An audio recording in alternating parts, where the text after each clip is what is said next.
اور یہ ایک بات کو میں ریٹریٹ کروں گا کہ پاکستان کو ابھی تک نہیں پتا کہ کن ٹرمز اینڈ کنڈیشنز کے اوپر یہ پروجیکٹ انٹروڈیوس کیا گیا. نہیں پتا, ہمیں نہیں پتا نہیں جی, گورنمنٹ کو پتا کہ نہیں پتا, مجھے تو نہیں پتا اور کسی اور پاکستانی کو نہیں پتا, شاید گورنمنٹ کو بھی پورا نہیں پتا ہو, ان کو بھی نہ پتا ہو کہ کیا وہ کر رہے ہیں. اس حد تک مسئول اور لیک آف گورننس ہے اس ملک میں کہ ہم لوگوں نے ہر چیز کو پولیٹیسائز کر کے رکھ دیا.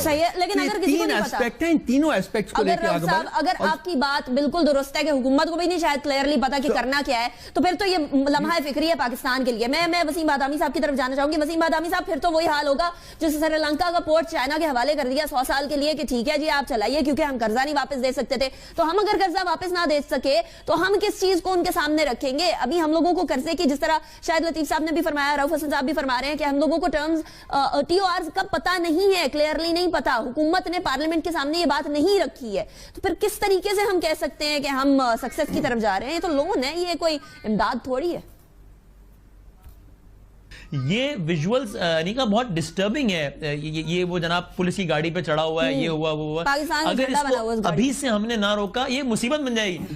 آپ یہاں کراچی کے لوگوں سے پوچھیں, یہ افغان آبادیاں ہمارے لیے نو گو ایریا بن گئی تھی, کس طرح سڑکوں پر بدماشیاں ہوتی تھی اور ہم ایسے کھڑے ہوئے دیکھتے رہتے تھے یار کچھ نہیں کر سکتے اس کو ابھی روک لیں معاملے کو, ورنہ یہ بھی ہاتھ سے نکل جائے گا سارا سلسلہ. اور یہ ہاتھ سے نکل گیا پھر اس کو سنبھالنا اس لیے مشکل ہو جائے گا, کیونکہ جس طرح رؤف حسن صاحب فرما رہے ہیں کہ ہماری ڈیپینڈنسی بڑھتی چلی جا رہی ہے چائنا کے اوپر. شاید لطیف صاحب, اب جس طریقے سے ہم دھڑا دھڑ چھوٹ دیے جا رہے ہیں, انہیں ہم لوگوں نے کسٹم ڈیوٹی پر چھوٹ دی ہے 40 سال, ہم نے پورٹ بنانے کی کسٹم ڈیوٹی کے اوپر چھوٹ دی ہے 23 سال, ہم نے ملتان سکر سیکشن پہ چھوٹ دی ہے 11 بلین روپے, 11 بلین, اور سیلز سٹیل کے اوپر کی مصنوعات پر ٹیکس کی چھوٹ دی ہے ہم نے 11 بلین روپے. یہ تمام کے تمام فیکٹس فگر سامنے ہیں. اتنی چھوٹ اگر پاکستانیوں کو ملتی تو غالباً ہم لوگ کافی دن دگنی رات چگنی ترقی کر سکتے تھے اکنامکلی. دیکھیں, میں اسی بات کی طرف اشارہ کر رہا تھا. یہ جو رؤف صاحب نے بات کی کہ وہ مجھ سے اگری نہیں کرتے, ہم ٹوٹلی ڈیپینڈنٹ ہے چائنا پہ. اگر یہ ہمارا مائنڈ سیٹ ہے, اگر یہ ذہنیت ہے, تو پھر جو چائنا کر رہا ہے وہ تو ٹھیک کر رہا ہے. ہم نے اپنے عوام میں, اپنی حکومت, اپنے ملک کے لیول پہ یہ ہرگز تاثر نہیں پیدا کرنا, اور نہ ایسا ہے کہ ہم کسی کے محکوم بن گئے. یہ دو ملکوں کے درمیان ایک کانٹریکٹ ہو رہا ہے. اگر وہ ہماری مدد کر رہے ہیں تو ہم کیا گوادر پورٹ بنا کے ان کی مدد نہیں کر رہے؟ ہمیں نہیں معلوم کہ ویسٹ کو ڈیولپ کرنے کے لیے وہ کتنا فاصلہ ان کا کم ہو رہا ہے, سی روٹس میں کس حد تک کمی آ گئی؟ کیا یہ ہمیں نہیں بتانا چاہیے اپنے لوگوں کو؟ اس لیے اس طرح کی ذہنیت کا پیدا کرنا کہ چونکہ ہمارا انحصار چائنا پہ ہے لہٰذا وہ جو کہیں وہ ٹھیک ہے, اور اس کا نقشہ آپ نے دیکھ لیا کہ سیکیورٹی تک کے معاملے میں انہوں نے جو رولز کی وائلیشن کی, یہ اس کی اجازت نہیں ہونی چاہیے. میں نے اب پھر سے وہ JF-17 کا ذکر کیا, میں اس کا چیف پروجیکٹ ڈائریکٹر تھا. ہماری جب آپس میں بات چیت شروع ہوئی تو اس کے اوپر جب کو پروڈکشن کی بات آئی, حالانکہ وہ لیڈ پارٹنر تھے, مگر اس کے اندر 58% حصہ پاکستان کو لے کے دیا اور 42% حصہ ہم نے چین کو دیا. یہ ہم نے کیا, یہ ہمارا ایک رول ماڈل ہے, یہ جو کانٹریکٹ ہم نے کیا. تو ایسا ہرگز نہیں ہے. اگر چین ہماری مدد کر رہا تھا وہ ایک فائٹر جہاز بنانے میں, تو ہم بھی ان کی مدد کر رہے تھے. ہماری جو برین تھا وہ سافٹ ویئر, جس کو آپ برین ویئر کہہ سکتے ہیں. تو یہ دونوں معاملات آپس میں ایسے ہوتے ہیں میز پر بیٹھے ہوئے جب آپ ڈسکشنز کرتے ہیں کہ کبھی بھی یہ احساس دوسری کو پارٹی کو آپ نہ دلائیں کہ ہم جناب آپ کی غلامی قبول کرنے جا رہے ہیں. یہی معاملہ ہمارا لون کے معاملے میں ہے کہ جو کمرشل لونز لیے وہ بڑی کم ریٹس پر ملا کرتے ہیں, مگر سننے میں جو آ رہا ہے وہ بڑے ہائی ریٹس پہ کمرشل لونز ہمیں دیے گئے ہیں. پھر سے ہم شاید اس احساس کمتری میں اس کا ہم شکار ہیں کہ جی جیسے بھی لون ملتا ہے لے لو. اور ایک تاثر یہ بھی پیدا کیا گیا کہ جناب وہ ہماری مدد کر رہے ہیں, ان سے ساری انویسٹمنٹ آ رہی ہے. یعنی اپنی ساری چیزوں پر ہم نے خود سے ایک طرح سے کور ڈالا ہوا ہے اور اس کو دنیا کے سامنے آنے نہیں دے رہے. تو پھر ایسے ہوگا جو آپ کرنے جا رہے ہیں, اور آئندہ آنے والے دنوں میں وہ جو آپ نے سری لنکا کی مثال دی وہ آپ کے سامنے ہے. ہمیں ہر وہ چیز جو کانٹریکٹ میں لکھی ہے ہم نے اس کا پاس رکھنا ہے, اور دونوں ملک جو ہیں وہ ایکول لیول پہ رہ کے ہم نے ایک دوسرے کو ٹریٹ کرنا ہے. یہ کبھی بھی احساس نہیں ہم دے سکتے کہ جناب ہم کسی دوسری پوزیشن میں ہیں. شاید چائنا جو ہے ہمیں اس کی ضرورت ہے, لیکن کیا ہماری ضرورت بھی چائنا کو نہیں ہے؟ کیا ہم اس بات پہ گھٹنے ٹیک سکتے ہیں کہ وہ ہماری وردی کے اندر موجود پولیس والوں کو اس طرح زد و کوب کرنے کی کوشش کریں, اور وہ پولیس والے جو ان کی اپنی سیکیورٹی پہ مامور ہیں؟ دیکھیے یہ بالکل اجازت نہیں دی جا سکتی جو کہ وہ ہمارے قوانین کی دھجیاں بکھیریں جس طریقے سے اس ویڈیو میں نظر آ رہا ہے. یہ میں نے اس میں اپنے میں کہا تھا, اور لیکن میں نے اس کے ساتھ ساتھ 2 پرووائزرز لگائے تھے کہ ساری دنیا کو پتا ہے کہ ہم اپنے قوانین کی دھجیاں کس طریقے سے بکھیرتے ہیں. کنسیکوینٹلی ہم نے ایک ریشنل کریٹ کیا ہوا ہے نا کہ باقی لوگ بھی پھر شہ لیتے ہیں کہ آئے, لیکن اس کے باوجود بالکل نہیں, جیسا کہ میں نے آپ کو کہا تھا کہ وہ جو ریکمنڈیشنز آئی ہیں ان کے اوپر منوعان عمل ہونا چاہیے جو اس کی انکوائری کمیٹی کی ریکمنڈیشنز آئی ہیں, لیکن وہ بہت مشکل لگتا ہے. میں نے لفظ جو بات کرنا چاہتا ہوں, اور یہ شاید آپ کا جو سوال ہے اس میں ایکسپلین ہو جائے, میں نے لفظ محکومیت نہیں استعمال کیا تھا, میں نے لفظ ڈیپینڈنس استعمال کیا تھا. کیوں یہ ڈیپینڈنس ہمیں اتنی زیادہ ڈومیننٹ نظر آ رہی ہے؟ وہ اس لیے ہوئی ہے کہ جو ہماری ذہنیت ہے رولنگ ایلیٹ کی وہ محکومانہ ہے, اور وہ ہر چیز کو پولیٹیسائز کر کے کرتے ہیں. آج 2-3 باتیں میں آپ کے ساتھ کرنا چاہوں گا. مثلاً جو پاکستانی کمپنیز کو کیا ان سارے درجنوں کانٹریکٹس میں سے کوئی ایک کانٹریکٹ بھی ملا ہے؟ صحیح نمبر, اور آپ نے ان کو یہ کمٹمنٹ دی ہے جی کہ ہم کوئی ٹینڈرنگ نہیں کریں گے.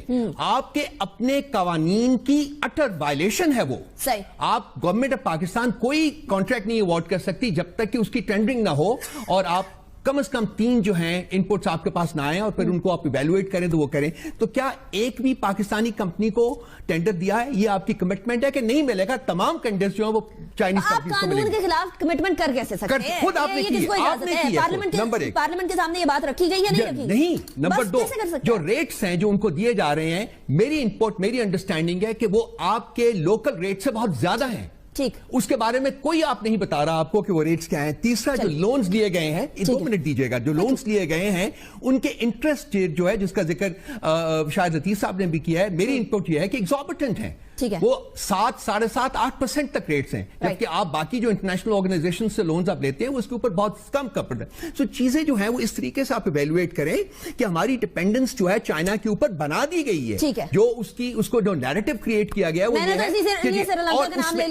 اس میں آگے جا رہے ہیں کہ یہ جو ہے پاکستان, اگر چین اس وقت نہ ہوتا, جو رولنگ پارٹی ہے وہ یہ کریڈٹ لینا چاہتی ہے کہ جی چین کے ساتھ سی پیک کروانے والے ہم ہیں, اور اگر ہم نہ کرتے تو پاکستان تباہ ہو جاتا. یہ ایک ڈائریکٹو ہے, یہ وہ محکومانہ ذہنیت ہے جس کی میں بار بار بات کر رہا ہوں. یہ تمام چیزیں پارلیمنٹ میں کیوں نہیں آئی؟ امریکہ کی بات کر لیں, کسی اور ملک کی بات کر لیں, وہاں تو یہ تمام چیزیں پارلیمنٹ کے سامنے آتی ہیں. پارلیمنٹیرینز اس کو الاؤ کرتے ہیں یا الاؤ نہیں کرتے. ہماری پارلیمنٹ صرف دکھاوے کے لیے, صرف شو آف ہے. سب سے بڑی پرابلم یہ ہے نا کہ ہمیں اب یہ اس کا تعلق ہماری داخلی سیاست سے بن جاتا ہے, اگرچہ ہم بات چائنا کے کانٹیکسٹ میں کر رہے ہیں, لیکن اس سوال کے جواب میں مجھے یہی کہنا پڑے گا کہ ہمیں ووٹ کو تقدس دو, پارلیمان کو عزت دو. پارلیمان کو عزت دینا کب یاد آتی ہے؟ جب عمران خان پارلیمان کے باہر دھرنا دے کر بیٹھا ہوا ہوتا ہے. ووٹ کا تقدس کب یاد آتا ہے؟ جب آپ نیب کے کیسز میں پھنس جاتے ہیں. ورنہ تو شہباز شریف صاحب پنجاب میں نہیں جاتے تھے, نواز شریف صاحب یہاں پر نہیں آتے تھے. تو ڈیموکریسی صرف جو ہے وہ کچھ دکھاوے کا نام نہیں ہے, یہ ایک مائنڈ سیٹ ہے جو کہ آپ کے ایکشن سے ظاہر ہوتا ہے. وہ تو کبھی ہوا ہی نہیں ہے. ورنہ اگر پارلیمان کی قوت آپ کے پیچھے کھڑی ہو تو آپ بڑا اچھا نیگوشیٹ بھی کر سکتے ہیں, آپ بہت اچھی ڈیل بھی کر سکتے ہیں, چونکہ آپ کہہ سکتے ہیں کہ بھائی میں ایک فرد واحد نہیں ہوں, میرے ملک میں جمہوریت ہے, مجھے ہر معاملے میں اپنی پارلیمان کے پاس جانا پڑے گا. لیکن پارلیمان کی عزت کا ہم قصیدہ اور نصیحت اسی وقت پڑھتے ہیں جب ہم خود پھنستے ہیں, جس کی وجہ سے جو ہے وہ ون ونڈو آپریشن ہوتا ہے اور بعد میں اس طرز کے سارے مسائل ہوتے ہیں جس پر آپ اس وقت بات کر رہی ہیں. صحیح. تو پھر اگر ہم یمن کے معاملے میں پارلیمنٹ میں جا سکتے تھے تو ہم اس معاملے میں پارلیمنٹ میں کیوں نہیں جا سکتے تھے؟ کیا ہم چوز کرتے ہیں کہ پارلیمنٹ میں کس چیز پہ جانا ہے, کس چیز پہ نہیں جانا؟ جو دل کیا اس کے اوپر چلے گئے, جو دل نہ کیا اس کے اوپر کہا کہ ٹھیک ہے پارلیمنٹ چنے بیچے. اور دیکھیں نا یمن کے معاملے میں جب گئے تو ایک اچھی فیس سیونگ, ایک اچھا نیریٹو بلڈ ہوا نا. بات وہی ہے کہ جہاں ہمیں یہ لگتا ہے کہ جناب کچھ اپنے معاملات بھی اس حوالے سے بہتر ہو جائیں گے, وہاں اب اگین وہی والی بات ہے. یہ یمن, آپ نے چائنا کا معاملہ کی بات کی, بٹ ٹیکس ایمنسٹی اسکیم بھی ایک ایسی جماعت جس کا آج کل نیریٹو ہی ہے کہ ووٹ کو عزت دو, تو اس کے وزیر اعظم نے پارلیمان کو سرپاس کرتے ہوئے جناب کیوں ٹیکس ایمنسٹی اسکیم کا اعلان کر دیا؟ پارلیمان میں ایک ہیلدی ڈیبیٹ ہو جاتی, اس کے بعد اعلان ہو جاتا اس کا, یا مسترد ہو جاتی, جاتے جاتے کیوں اعلان کر دیا؟ جب آپ اس طریقے کی باتیں کرتے ہیں تو میں کانسپیریسی تھیوریز پہ بلیو کرنے والا آدمی نہیں ہوں, لیکن پھر یہ امپریشن بنے گا کہ آپ کے ذاتی مفادات ہیں، اس لیے آپ جو ہے وہ پارلیمان کو سرپاس کر کے اپنے فیصلے کر دیتے ہیں، چاہے وہ چائنا کو سرٹن معاملات میں کچھ ریلیف دینے کا معاملہ ہو یا لیٹسٹ معاملہ ٹیکس ایمنسٹی اسکیم کا ہو۔ صحیح، ٹھیک ہے۔ اور وہ ایمنسٹی اسکیم کے اوپر بھی جو فائنینشیل ایکشن ٹاسک فورس ہے اس نے کچھ سوالات اٹھا دیے ہیں، مفتاح اسماعیل صاحب جس کو بھی حل کرنے کی کوشش کر رہے ہیں، وہ بھی ایک نیا سچویشن کریٹ ہو رہی ہے، لیکن یہ چینی باشندے، چینی انجینئرز ہوں، جو مرضی ہو، چاہے چینی وزیر اعظم ہو یا چینی پریزیڈنٹ ہو، قانون سب کے لیے ایک برابر ہوتا ہے۔ میں نے جس طرح پہلے بھی عرض کی تھی کہ ہمالیہ سے اونچی ہے، شہد سے میٹھی ہے، سمندر سے گہری ہے، لیکن قانون سے بالاتر نہیں ہے یہ دوستی۔ قانون کی بالادستی جب تک نہیں رہے گی تو پھر آپ ایک اور ایسٹ انڈیا کمپنی دیکھیں گے